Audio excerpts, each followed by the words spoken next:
Hello friends, वैदिक सभ्यता के इस नए वीडियो में आपका फिर से स्वागत है। आज हम लोग जो है उत्तर वैदिक काल चैप्टर को पिछले वीडियो में देखा था, उसी सीरीज को आगे बढ़ाते हुए हम लोग फिर से जो है उत्तर वैदिक काल को पूर्ण रूपेण समझने का प्रयत्न करते हैं। उत्तर वैदिक काल को मैंने पिछले वीडियो में बताया था कि 4 जीवन क्षेत्र में बांटकर हम लोग इसको पढ़ेंगे। तो 4 जीवन क्षेत्र में से सबसे पहले जो है उत्तर वैदिक काल के राजनीतिक जीवन की हम लोग बात करते हैं।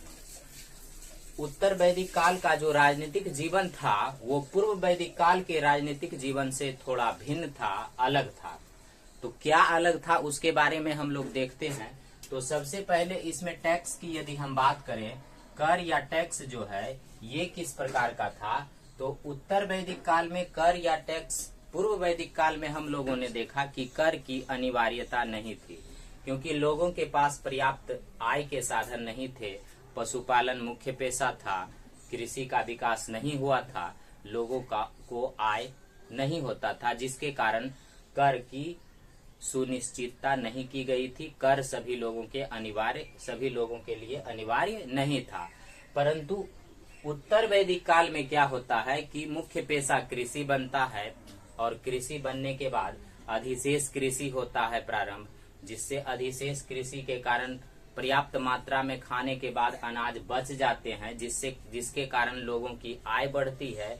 लोगों की आय बढ़ने के फलस्वरूप लोग जो है दूसरे क्षेत्रों में अपने आय को इन्वेस्ट करना प्रारंभ करते हैं, उद्योग धंधे व्यापार बढ़ते हैं और इस प्रकार से लोगों का इनकम बढ़ने के कारण अब इनकम का जो कुछ भाग रहता है वो टैक्स के रूप में राजा चुकाना अनिवार्य कर देते हैं। यानी राजा जो है टैक्स के रूप में क्या करते हैं कि अब टैक्स बांध देते हैं, जिसमें कि जो बलि नाम का एक टैक्स था, बलि नाम का जो टैक्स था वो पहले अनिवार्य नहीं था, अब बलि को अनिवार्य कर दिया जाता है। इसकी मात्रा भी कुछ फिक्स कर दी जाती है और इस प्रकार से टैक्स जो है ये उत्तर वैदिक काल में अनिवार्य बन जाता है। इस प्रकार से टैक्स की प्रथा प्रारंभ हो जाती है। अब हम लोग कबीले की बात करें कि कबीले में क्या चेंजिंग होता है। तो कबीला का जो समूह होता है, कबीला का जो छोटे छोटे कबीला का जो यानी परिवार के समूह से जो छोटा छोटा कबीला बनता था, कबीला का जो समूह होता था उसको जन कहा जाता था। कबीला के समूह को क्या कहते थे? जन। ये परीक्षाओं में भी पूछा जाता है कि कबीला के समूह को क्या कहा जाता था। तो कबीला के समूह को जन कहा जाता था और इस प्रकार से जन जो है वो जब धीरे धीरे बड़ा रूप लेता था तो जन का फिर समूह बन गया, जो कि जनपद कहलाने लगा। क्या कहलाने लगा? जनपद। जन के समूह से जनपद, यानी कबीला के समूह से जन बना और जन का जब आकार बड़ा हो गया तो वही जनपद कहलाने लगा। और उस समय के ग्रंथों में जनपद का वर्णन मिलता है। इसमें जैसे जनपद की रचना किस प्रकार से होती है कि एक भरत जन, यानी वैसे कबीला का समूह जिसका मुखिया भरत था। जिसका मुखिया कौन था? भरत था। तो भरत के नाम पर इस जन का नाम पड़ गया भरत जन। तो भरत जन और पुरु जन ये दोनों मिलकर एक कुरु जन का निर्माण करते हैं और ये जनपद हो जाता है। ये क्या हो जाता है? जनपद हो जाता। तो भरत जन और पुरु जन मिलकर क्या बन गए? कुरु जन, और ये जनपद है। तो भरत जन और पुरु जन मिलकर कुरु जन बनाते हैं और ये एक से अधिक जन होने के कारण इसका नाम जनपद पड़ जाता है। इसका नाम क्या हो जाता है? जनपद हो जाता है।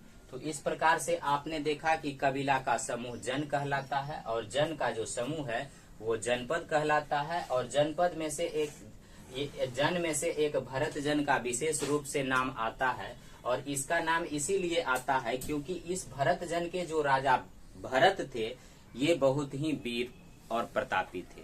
यानी ये जो जन था, भरत जन के जो राजा थे ये काफी वीर माने जाते हैं और इसी कारण से इसका कुछ विशेष नाम है। भरत जन के जो राजा भरत थे, यानी भरत जन के जो मुखिया थे वो सुदास थे। भरत जन के मुखिया कौन थे? सुदास।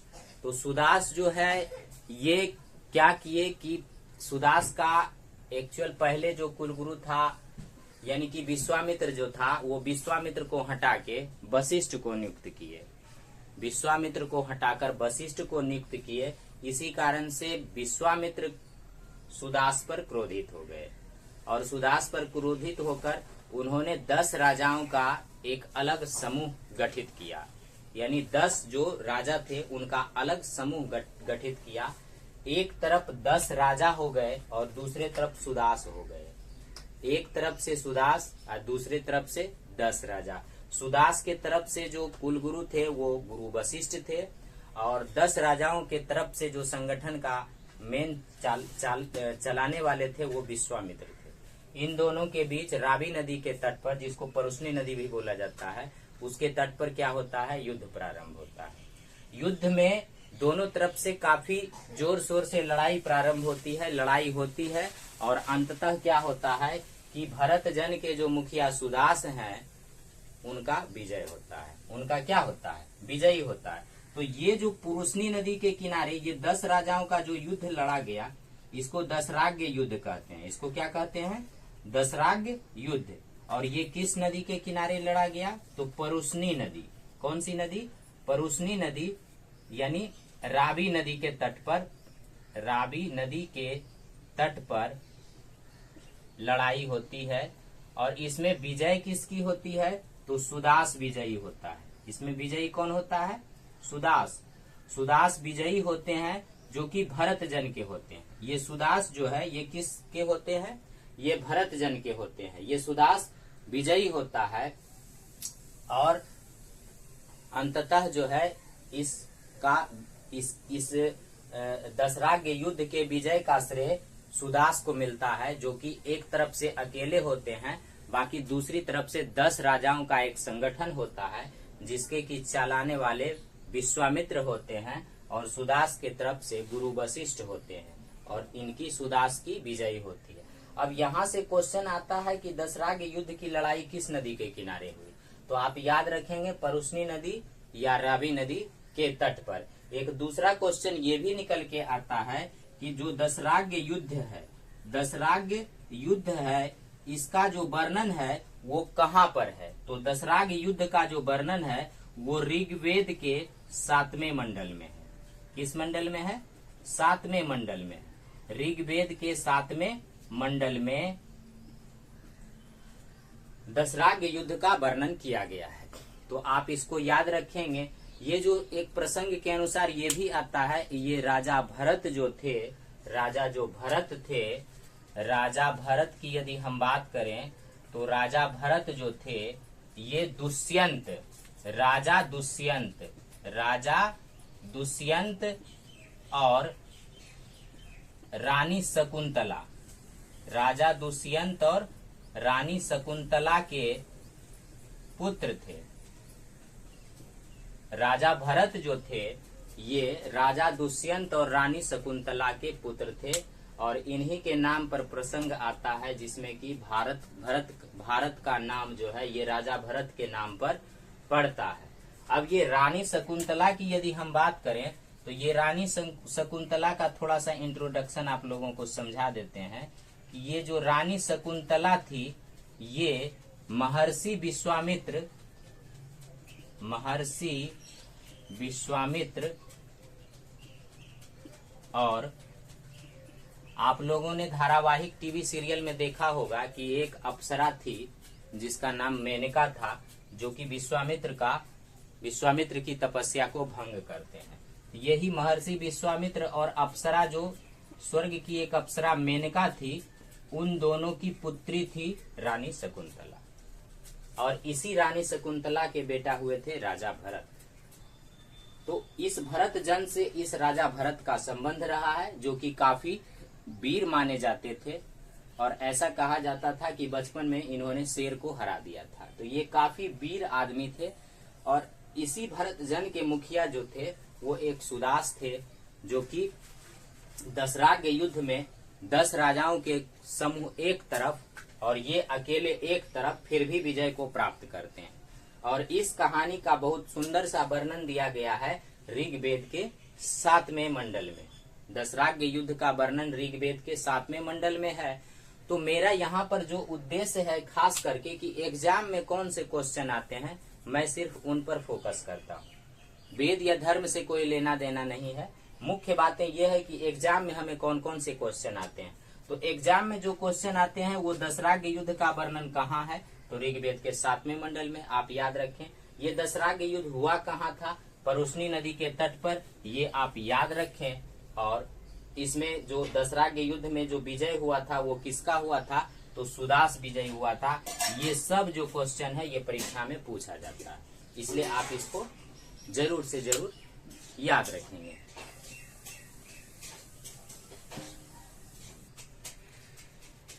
जब दशराग युद्ध समाप्त होता है तो तब क्या होता है कि आर्य लोग जो है भारत में और पूरब की तरफ बढ़ते हैं, बढ़ते बढ़ते और कुरुक्षेत्र तक आकर कब्जा कर लेते हैं, कुरुक्षेत्र नामक जगह तक आकर कब्जा कर लेते हैं। और इस प्रकार से वे लोग का जो पूरा क्षेत्र इधर भारत में बनता है, इसका नाम रख देते हैं ब्रह्मवर्त।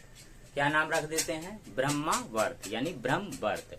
तो इस प्रकार से जो है इस युद्ध के बाद भी जो है आर्य के राज्य का विस्तार होता है।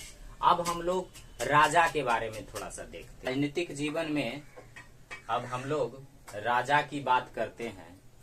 तो राजा का जो पद है वो पहले पूर्व वैदिक काल में युद्ध के आधार पर निर्धारित होता था, यानी जो शक्तिशाली होता था वही राजा बन जाया करता था। पूर्व वैदिक काल में यही होता था कि जो शक्तिशाली है, यदि उसने दूसरे राजा को पराजित कर दिया तो वो उसका राजा बन जाता था।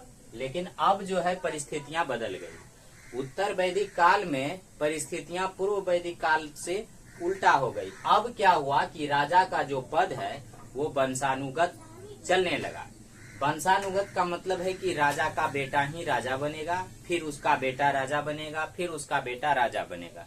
यानी इस प्रकार से राजा का जो पद है वो वंशानुगत हो गया। और ये पूर्व वैदिक काल से एकदम भिन्न चीज देखने को यहाँ मिल रही है कि राजा का पद जहाँ पूर्व वैदिक काल में शक्ति के आधार पर होता था, अब यहाँ वंश के आधार पर राजा का पद निर्धारित होने लगा।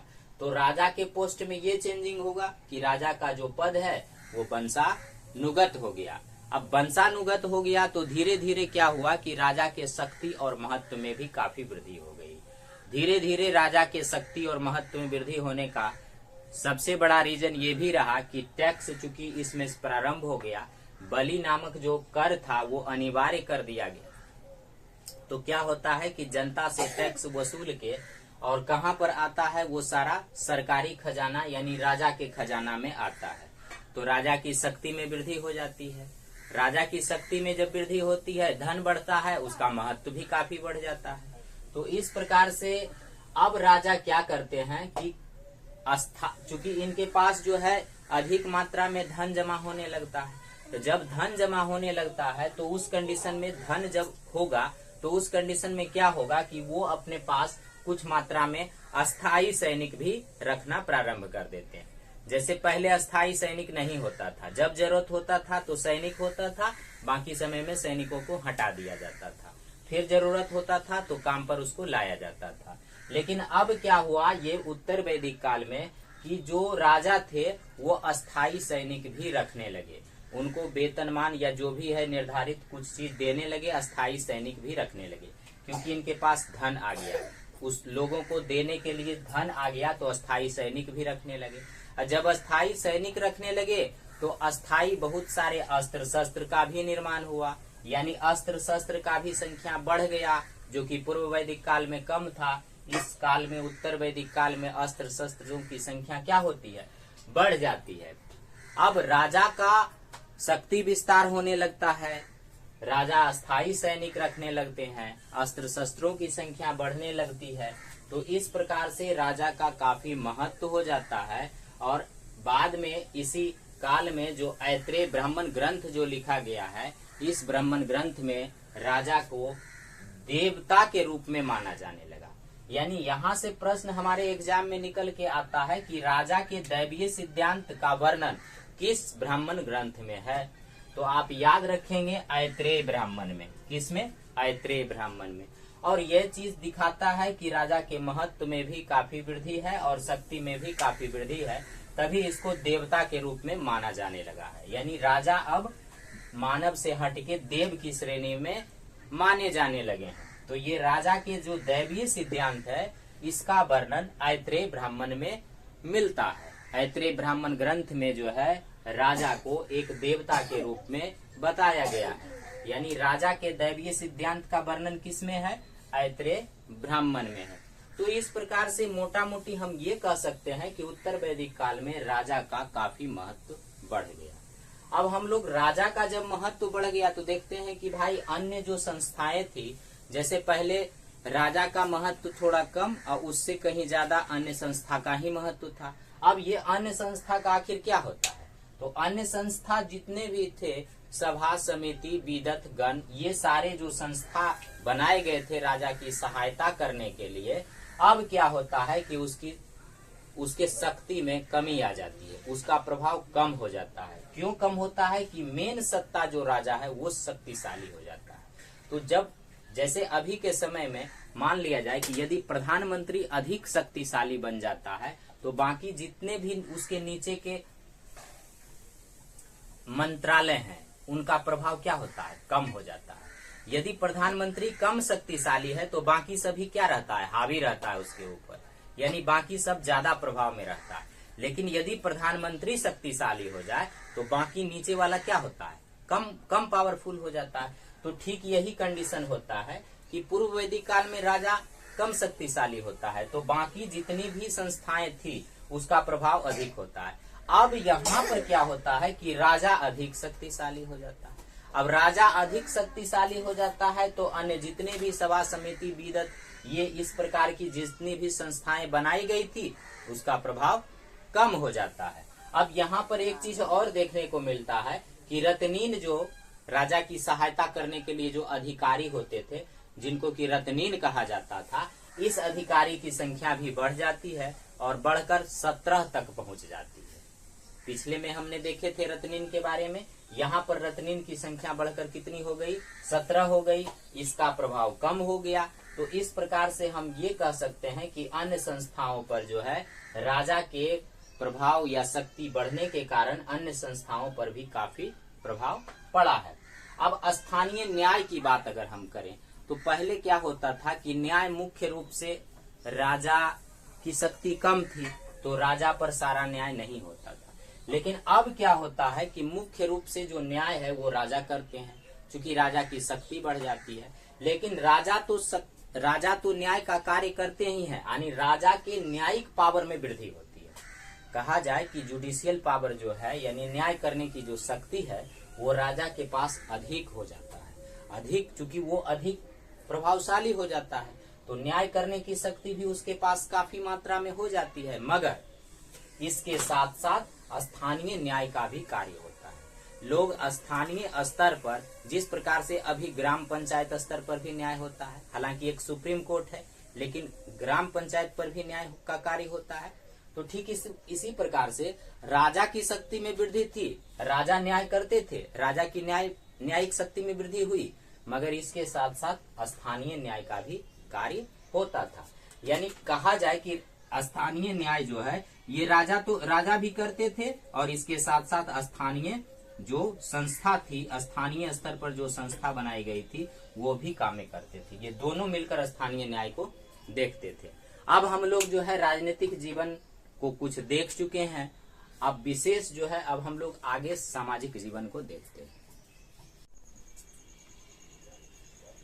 अब हम यहाँ पर जो है उत्तर वैदिक काल के सामाजिक जीवन की बात करते हैं। उत्तर वैदिक काल का जो सामाजिक जीवन था वो पितृसत्तात्मक था। जैसे हम लोगों ने देखा कि सैंधव घाटी सभ्यता जो थी, सैंधव घाटी सभ्यता का समाज मातृसत्तात्मक था।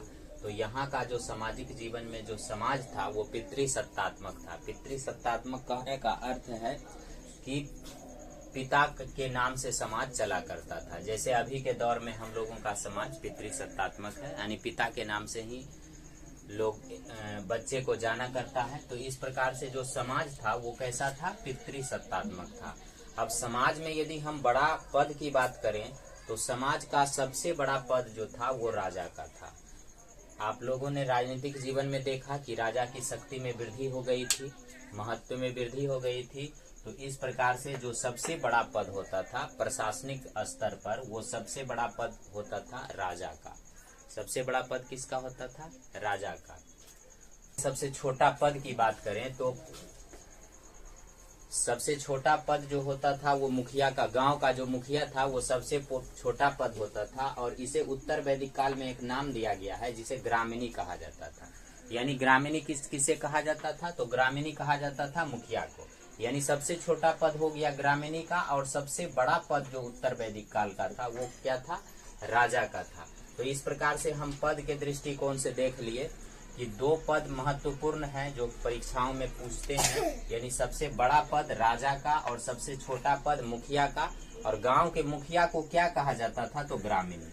गांव के मुखिया को उत्तर वैदिक काल में क्या कहा गया है? ग्रामीणी। आप इसे याद रखेंगे, ये परीक्षाओं में पूछा जाता है कि गांव के मुखिया को क्या कहा जाता था? तो ग्रामीणी कहा जाता था। अब हम थोड़ा सा परिवार के तरफ से चलते हैं कि जिस प्रकार से जो है राजनीतिक स्थिति में नीचे से ऊपर की ओर प्रशासनिक पद हुआ करते थे, ठीक इसी प्रकार से परिवार में भी, यानी समाज में जो है परिवार में भी पदों का एक सीरीज था उस समय। उसका कुछ नाम दिया गया था। जैसे सबसे छोटा इकाई जो होता था वो परिवार कहलाता था। यानी कि समाज की जो सबसे छोटी इकाई थी वो क्या थी? परिवार थी। जैसे परिवार अभी आप लोग समझ रहे होंगे, जैसे हम लोगों का जो अपना माँ बाप, भाई बहन और उसके बच्चे एक साथ जो रहते हैं वो सब क्या कहलाता है? परिवार कहलाता है। यानी एक पूरा घर क्या कहलाता है? परिवार कहलाता है। तो उस समय भी समाज की जो सबसे छोटी इकाई थी उत्तर वैदिक काल में वो परिवार थी। परिवार को कुल भी कहा जाता था। परिवार को क्या कहा जाता था? कुल कहा जाता था। जैसे अभी भी पूछते हैं ना कि आप किस कुल से हैं, यानी किस परिवार से हैं। तो कहने का अर्थ है कि समाज की सबसे छोटी इकाई कौन सी थी? परिवार थी।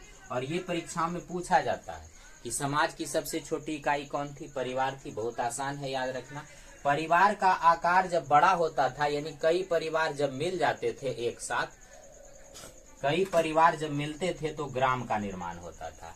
जैसे सेम टू सेम अभी आप समझ सकते हैं कि किसी गांव में एक परिवार तो होते नहीं, एक परिवार होता है। एक परिवार के साथ कई सारे परिवार जब मिल जाता है तब बड़ा सा एक गांव बनता है। तो सेम प्रोसेस है कि परिवार था, परिवार को कुल कहा जाता था, और परिवार से जो बड़ा आकार बनता था कई परिवार के मिलने के बाद उसको ग्राम कहा जाता था। और कई गांव के मिलने के बाद जैसे अभी कई गांव के मिलने के बाद पंचायत, प्रखंड, फिर जिला, इस प्रकार से होता है। तो कई गांव के मिलने के बाद जो बनता था उसे विष कहा जाता था। उसे क्या कहा जाता था? विष कहा जाता था। और कई सारे विष जब मिलते थे तो जन कहलाते थे, और कई सारे जन जब मिलते थे तो जनपद कहलाते थे। तो इस प्रकार से उत्तर वैदिक काल में जो समाज का बड़ा इकाई जनपद तक का वर्णन है, इसे हम लोग सीरीज से याद रखेंगे कि सबसे छोटा परिवार, परिवार का ग्रुप मिलाने के बाद ग्राम, और ग्राम के बाद विष, और विष से जन, और जन से जनपद, कई जन को मिलाकर जनपद कहा जाता था। तो ये सीरीज परीक्षाओं में पूछा जाता है, इसीलिए आप इस सीरीज को याद रखेंगे। अब यहाँ पर एक बात समाज में और उभर के आती है कि वर्ण की जो व्यवस्था की गई थी, वर्ण व्यवस्था जो है उस समय, इसमें काफी बदलाव देखने को मिलता है। पूर्व वैदिक काल के अपेक्षा उत्तर वैदिक काल का जो वर्ण व्यवस्था था ये काफी भिन्न था। यानी पूर्व वैदिक काल में हम लोगों ने देखा था कि जो वर्ण व्यवस्था है वो एक्चुअल में कर्म पर आधारित था। पूर्व वैदिक काल में किस पर आधारित था? कर्म पर आधारित था। लेकिन यही वर्ण व्यवस्था जो है उत्तर वैदिक काल में आने के बाद ये जन्म आधारित हो जाता है। कैसा हो जाता है? जन्म आधारित हो जाता है। यानी अब यदि पिताजी ब्राह्मण है तो उसका बेटा भी ब्राह्मण होगा, उसका पोता भी ब्राह्मण होगा, यानी उसके सारे वंशज ब्राह्मण होंगे। यदि कोई शूद्र है तो उसका बेटा भी शूद्र होगा, उसके पोता भी शूद्र होगा, उसका सारा वंश शूद्र कहलाएगा। ये हो गया जन्म आधारित वर्ण व्यवस्था, जैसा कि अभी चला आ रहा है कि ब्राह्मण का जितना वंशज सब ब्राह्मण कहलाता है और वैश्य के जितने भी लोग सारे वैश्य कहलाते हैं। यानी एक परिवार का लोग एक ही वर्ण का होगा। कोई ब्राह्मण है तो उसके घर में सब ब्राह्मण है। लेकिन पूर्व वैदिक काल में क्या होता था कि एक घर में चारों वर्ण मौजूद होते थे। जो शिक्षा का कार्य करता था ब्राह्मण कहलाता था, जो सेवा का कार्य करता था शूद्र कहलाता था, जो व्यापार करता था वो वैश्य कहलाता था, और जो रक्षा का कार्य करता था उसे क्षत्रिय कहा जाता था। तो एक परिवार में कई वर्ण थे। लेकिन उत्तर वैदिक काल में क्या होता है कि एक परिवार में अब एक ही वर्ण होता है, जो कि अभी भी चल रहा है। तो ये बहुत बड़ा बदलाव जन्म आधारित देखने को मिलता है, जिसमें कि सबसे श्रेष्ठ वर्ण जो है ये ब्राह्मण को माना गया है। सबसे श्रेष्ठ वर्ण किसे माना गया? ब्राह्मण को माना गया, जिसकी संख्या काफी कम थी। संख्या क्या थी? कम थी। जब सीरीज बनता है तो इसमें आप देखेंगे कि संख्या इसकी काफी कम थी। ब्राह्मण के बाद क्षत्रिय का स्थान आता है, यानी दूसरा नंबर स्थान किसका था? क्षत्रिय का था। पहला ब्राह्मण, दूसरा क्षत्रिय। क्षत्रियों की संख्या इससे ज्यादा थी। तीसरा नंबर में आता है वैश्य। वैश्य की संख्या क्षत्रिय से भी अधिक थी। और चौथा नंबर में आता है शूद्र, जिसकी संख्या सर्वाधिक थी। सबसे अधिक संख्या किसकी थी? सर्वाधिक संख्या किसकी थी?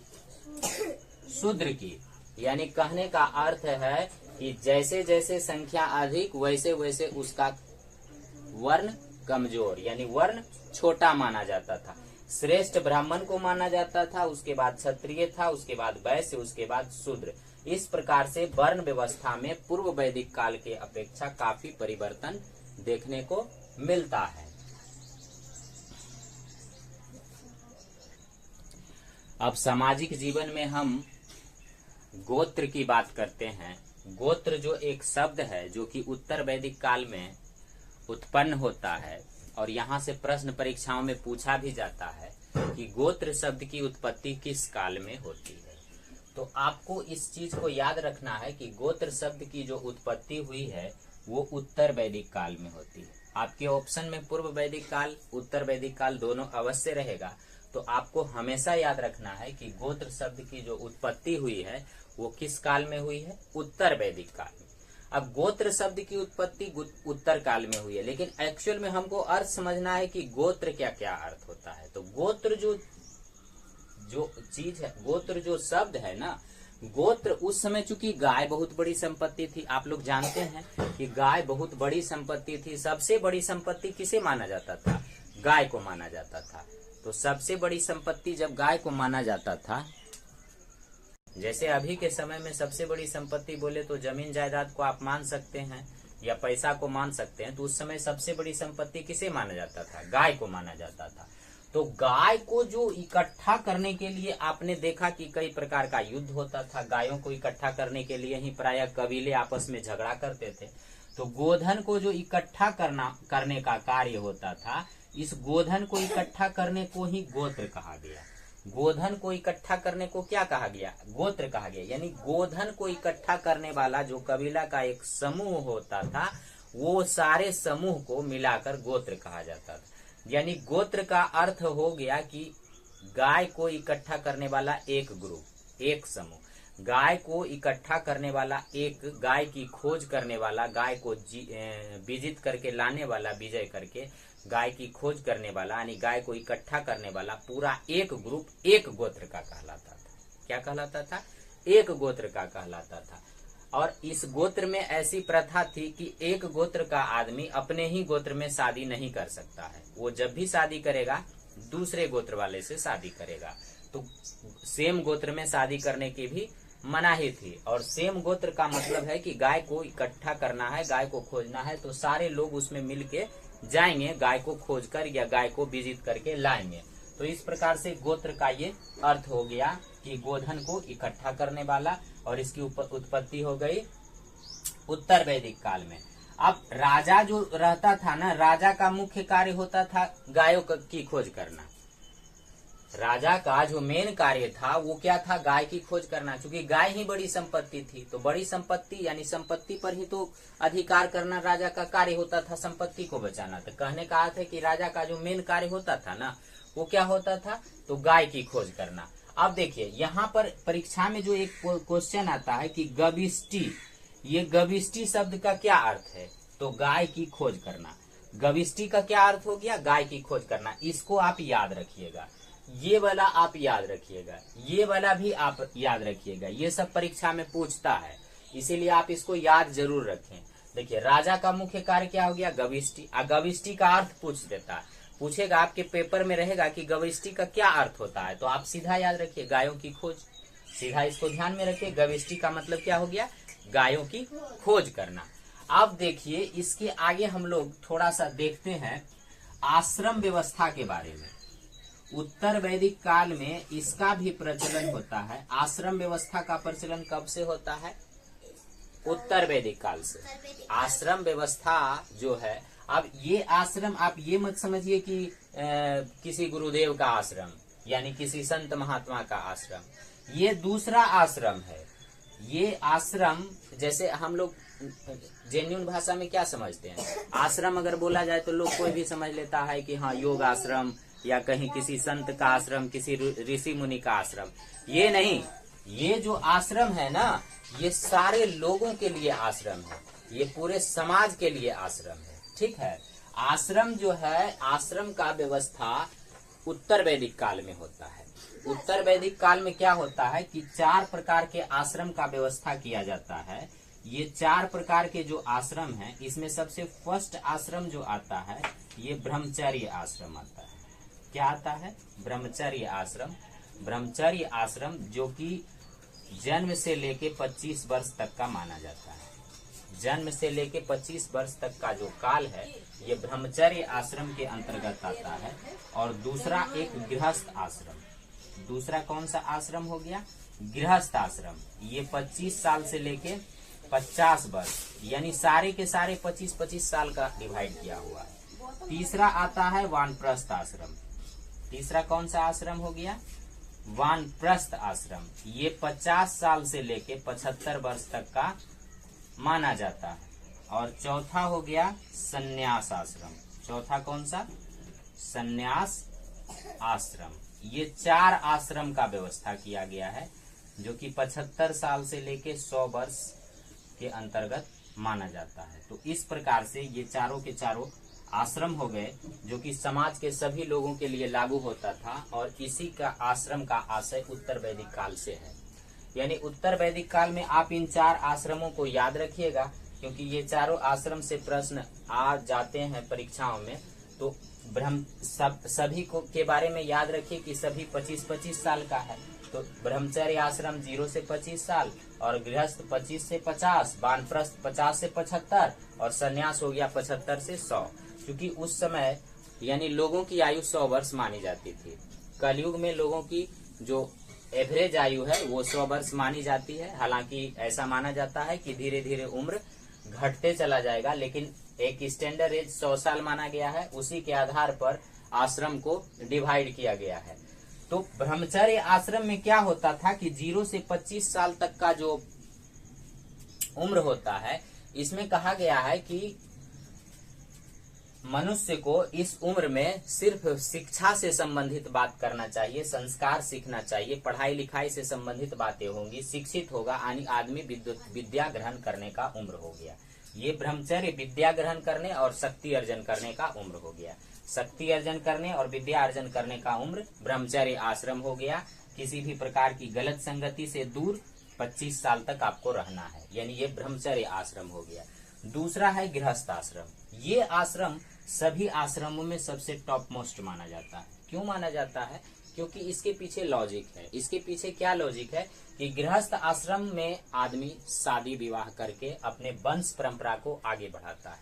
और यदि आदमी वेद के अनुसार वंश परंपरा को आगे बढ़ाता है, अपने ही जैसे संतानों की उत्पत्ति करके आगे बढ़ाता है, तो उस कंडीशन में वो पितृ ऋण से मुक्त हो जाता है।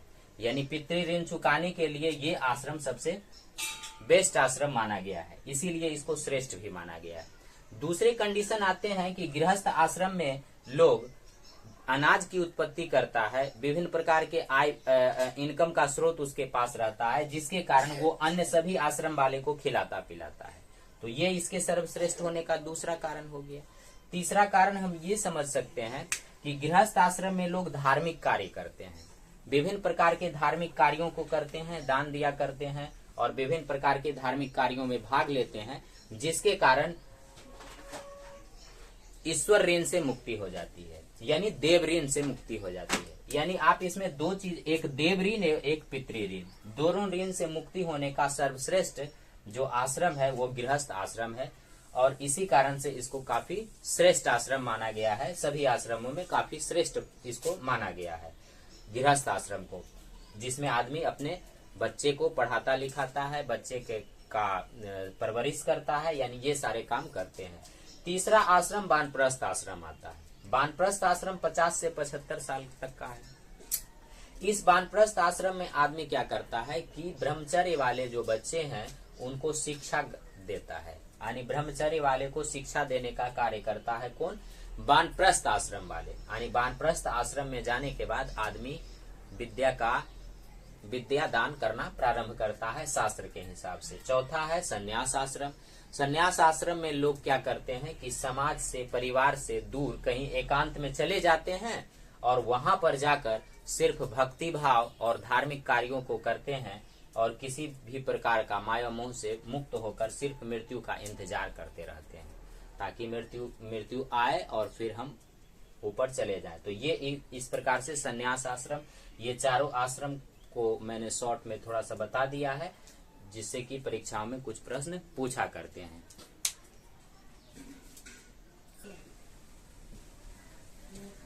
अब आश्रम से रिलेटेड 2 प्रश्न परीक्षा में पूछे जाते हैं कि पहला 3 आश्रम जो है, यानी पहला 3 आश्रम कौन कौन हो गया? ब्रह्मचर्य आश्रम, गृहस्थ आश्रम और वानप्रस्थ आश्रम। इसका उल्लेख जो है किस उपनिषद में किया गया है? तो छांदोग्य उपनिषद में। छांदोग्य उपनिषद में पहले 3 आश्रमों का उल्लेख किया गया है, जबकि जाबालोपनिषद में जो है चारों आश्रमों का उल्लेख किया गया है। तो आपको 2 चीज यहाँ पर याद रखना है मुख्य रूप से कि चारों आश्रमों का उल्लेख किस उपनिषद में किया गया है? तो जाबालोपनिषद में। यानी आप जानते हैं कि टोटल 108 उपनिषद है, जिसमें से लगभग 12 या कहीं कहीं बोला जाता है 13 उपनिषद मुख्य हैं। उसमें से जाबालोपनिषद जो है उसमें चारों आश्रमों का उल्लेख है, जबकि छांदोग्य उपनिषद में पहले 3 आश्रम का उल्लेख है। अब यहाँ हम सामाजिक स्थिति की बात कर रहे हैं, तो थोड़ा इसमें सामाजिक स्थिति में स्त्रियों की स्थिति पर ध्यान देना भी बहुत आवश्यक हो जाता है। तो स्त्रियों की स्थिति को यदि हम ध्यान में रखते हैं तो स्त्रियों की स्थिति को यदि हम देखें तो पूर्व वैदिक काल की अपेक्षा उत्तर वैदिक काल में स्त्रियों की स्थिति में काफी गिरावट देखने को मिलती है। पूर्व वैदिक काल में स्त्रियां जितनी सम्मानजनक स्थिति में थी उतनी सम्मानजनक स्थिति में उत्तर वैदिक काल में देखने को नहीं मिलती है। यानी स्त्री की स्थिति में धीरे धीरे क्या होता है? गिरावट होते चला जाता है। जैसे देखिए यहाँ पर कि स्त्रियों के लिए उपनयन संस्कार, जो कि पूर्व वैदिक काल में उपनयन या यज्ञोपवीत का जो संस्कार होता है, जिसमें कि मुंडन कार्य वगैरह किया जाता है, इस संस्कार में ये बहुत ही शुभ कर्म माना जाता है वेद के दृष्टिकोण से। और पूर्व वैदिक काल में इस संस्कार में स्त्री भाग लेती थी, लेकिन अब उत्तर वैदिक काल में इसके लिए ये संस्कार प्रतिबंधित कर दिया गया कि उत्तर वैदिक काल में ये बोला गया कि उपनयन संस्कार या यज्ञोपवीत संस्कार में स्त्री भाग नहीं ले सकती है। उसके बाद पर्दा प्रथा की शुरुआत की गई। अब ये चीज दिखाता है कि स्त्रियों की स्थिति पर क्या हो रही है? गिरावट हो रही है। स्त्री को बाउंडेशन लगाया जा रहा, तो पर्दा प्रथा की शुरुआत कर दी गई। इसके अलावा यज्ञ आदि जैसे शुभ कार्य जो होते थे उसमें स्त्रियां भाग नहीं ले सकती थी। तो इस प्रकार से स्त्रियों की दशा में काफी गिरावट देखने को मिलती है। अब यहाँ पर हालांकि विधवा विवाह की इजाजत थी, यानी विधवा विवाह स्त्रियां कर सकती थी, यानी कुछ अच्छी स्थिति थी। इसके अलावा अच्छी स्थिति का कुछ और भी प्रतीक है, जैसे विदुषी महिला पूर्व वैदिक काल में आपने देखा कि अपाला, घोषा, सिकता, विश्वास, ये सब विदुषी महिलाएं हुई थी। तो इस उत्तर वैदिक काल में भी कुछ विदेशी महिलाएं हुई है, मैत्रेयी, गार्गी, कात्यायनी। विदेशी महिलाओं में ये 3 महिलाओं का मैंने नाम लिखा है, जो कि मुख्य रूप से आपको ध्यान में रखना है, मैत्रेयी, गार्गी, कात्यायनी, और पूर्व वैदिक काल का अपाला, घोषा, सिकता, विश्वास, ये, और उत्तर वैदिक काल का मैत्रेयी, गार्गी, कात्यायनी। तो इस प्रकार से ये विदुषी महिला थी, विधवा विवाह की इजाजत थी, इसलिए थोड़ा सा स्तर ठीक था, लेकिन मिला जुला के यदि एवरेज बोले तो स्त्री की दशा में काफी गिरावट हो गया था पूर्व वैदिक काल के अपेक्षा। देखिए कैसा कैसा स्टेटमेंट स्त्रियों के लिए लिखा गया है इस ब्राह्मण ग्रंथ में। एक ब्राह्मण ग्रंथ है जिसका नाम है ऐत्रेय ब्राह्मण ग्रंथ। क्या नाम है? ऐत्रेय ब्राह्मण ग्रंथ। अब इस ऐत्रेय ब्राह्मण ग्रंथ में सीधे सीधी दोषारोपण कर दिया गया है स्त्रियों पर। कहा गया है कि स्त्रियां ही समस्त दुखों का कारण है। अब ये कौन सा लॉजिक हुआ? ये तो गलत बात है। तो यानी ऐत्रेय ब्राह्मण ग्रंथ में सिर्फ सीधे सीधी स्त्रियों पर दोष मढ़ दिया गया है। बोला गया है कि स्त्रियां ही समस्त दुखों का कारण है। अब आपको तो परीक्षा के दृष्टिकोण से मैं बता रहा हूं, आपको क्या करना है, इसको याद रखना है कि किस ब्राह्मण ग्रंथ में स्त्रियों को समस्त दुखों का कारण कहा गया है। तो ऐत्रेय ब्राह्मण ग्रंथ में। अब एक और स्टेटमेंट देखिए, एक संहिता का है, मैत्रेयी संहिता का स्टेटमेंट है। ये भी कितना अनर्गल स्टेटमेंट है कि सूरा अर्थात शराब, पासा अर्थात जुआ, इसी के समान स्त्रियों को पुरुष की तीसरी बुराई कहा गया है। यानी पुरुष की 3 बुराई उसमें बताई गई है मैत्रेयी संहिता में। मैत्रेयी संहिता में पुरुष की 3 बुराई बताई गई है, जिसमें पहला बुराई है सूरा यानी शराब पीना, दूसरा जुआ खेलना यानी पासा खेलना, और तीसरा स्त्री।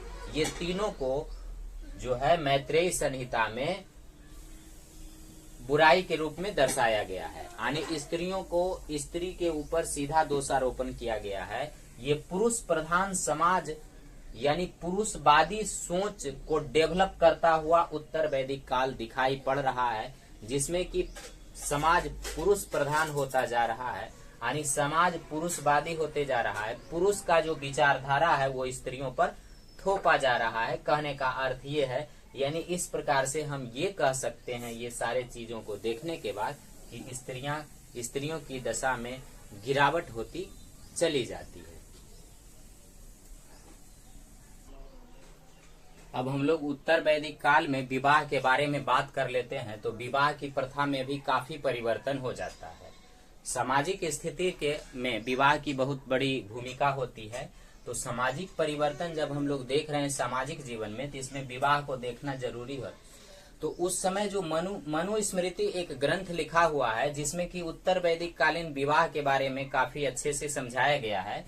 तो इसको अध्ययन करने के बाद विवाह का जो प्रथा में परिवर्तन हुआ वो देखा गया है कि 8 प्रकार के विवाह, मुख्य रूप से इसमें 8 प्रकार के जो विवाह हैं, 8 प्रकार के विवाह का वर्णन किया गया है।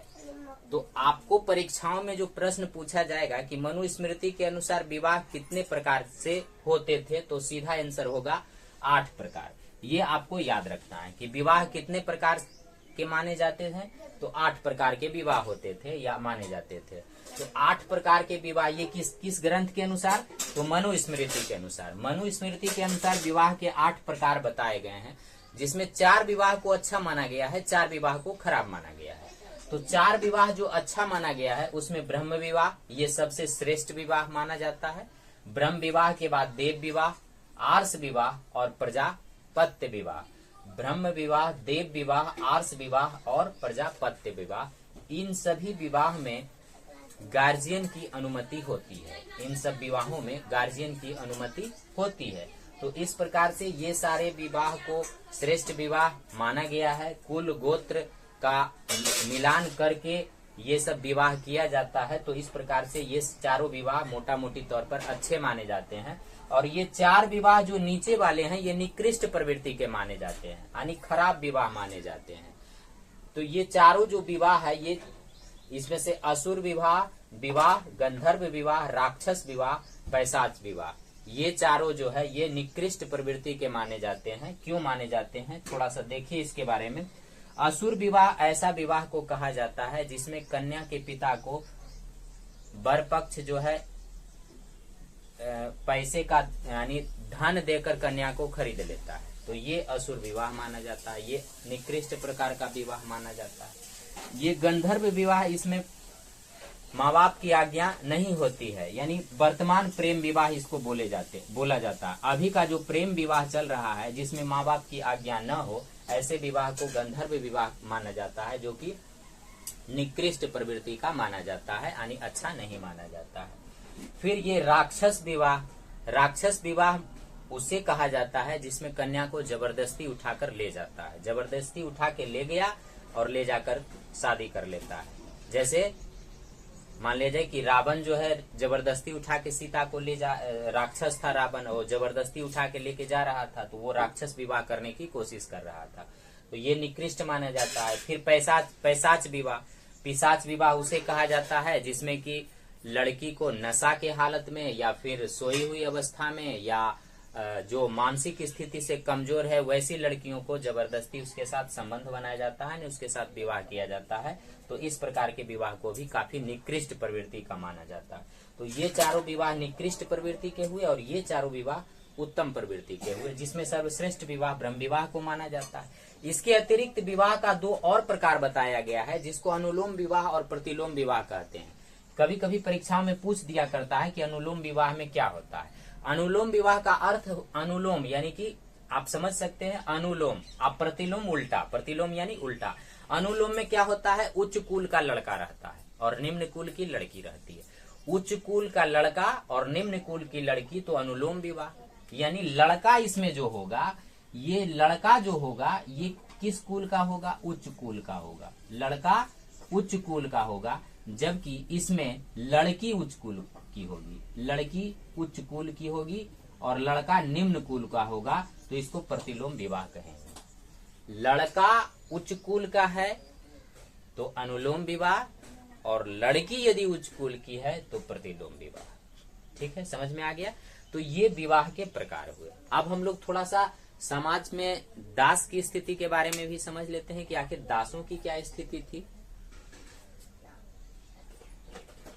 अब आगे दास की स्थिति की यदि हम बात करें तो दास की स्थिति पूर्व वैदिक काल के समान ही थी, यानी पूर्व वैदिक काल में दासों की जो स्थिति थी, यानी दास के साथ गलत व्यवहार नहीं किया जाता था, सिर्फ काम लिया जाता था, उसका शोषण नहीं किया जाता था। यूरोपीय दास जैसी स्थिति नहीं थी, ऐसा आप लोगों ने देखा है। तो दास की स्थिति पूर्व वैदिक काल के ही समान थी और मनोरंजन के साधन भी पूर्व वैदिक काल के ही समान थे। यानी जैसे पूर्व वैदिक काल में मनोरंजन किया जाता था, उसी प्रकार से उत्तर वैदिक काल में, इसमें कोई विशेष अंतर देखने को नहीं मिलता है। अब हम बात करें कि व्यापार वगैरह की, तो व्यापार वगैरह चूंकि कृषि अधिशेष कृषि होने के कारण व्यापार धीरे धीरे क्या हो रहा था, उन्नत हो रहा था। तो इस प्रकार से हम लोगों ने सामाजिक स्थिति के बारे में देख लिया है। अब आगे जो है, यदि आप लोग नए हैं तो हमारे वीडियो को सब्सक्राइब कर दें, और सब्सक्राइब करने के बाद ताकि आपको नोटिफिकेशन मिल जाए और आगे मैं जो भी पढ़ाऊं वो सब आपको पर्याप्त मात्रा में मिल जाए जल्दी से जल्दी। अब देखिए आगे हम लोग क्या पढ़ेंगे, आगे हम लोग आर्थिक जीवन के बारे में पढ़ेंगे कि उत्तर वैदिक काल का आर्थिक जीवन कैसा था। ये हम लोग नेक्स्ट वीडियो में देखते हैं। तब तक के लिए जय हिंद, नमस्कार।